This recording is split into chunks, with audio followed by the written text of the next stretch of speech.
પોરબંદરમાં ચેક રિટર્નના કેસમાં કોર્ટે એક મહત્વનો ચુકાદો આપ્યો છે, જેમાં ઉધાર સોપારી લીધાના પૈસા ન ચૂકવનાર શખ્સને કોર્ટે 1 વર્ષની સજા ફટકારી છે।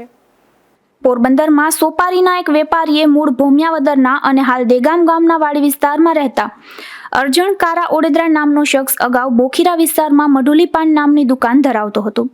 ત્યારે શહેરના એક વેપારી પાસેથી તેણે ઉધારમાં રૂપિયા 15 લાખની સોપારી લીધી હતી અને સામે લખાણ તેમજ ચેક પણ આપ્યો હતો। ત્યારે વેપારીએ પૈસા માટે આ ચેક બેંકમાં નાખતા ચેક રિટર્ન થયો હતો।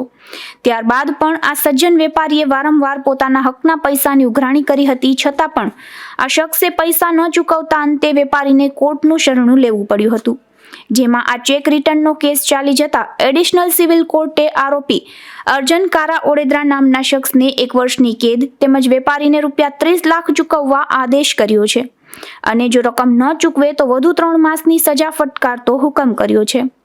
અશોક થાનકી, ગુજરાત ન્યૂઝ, પોરબંદર।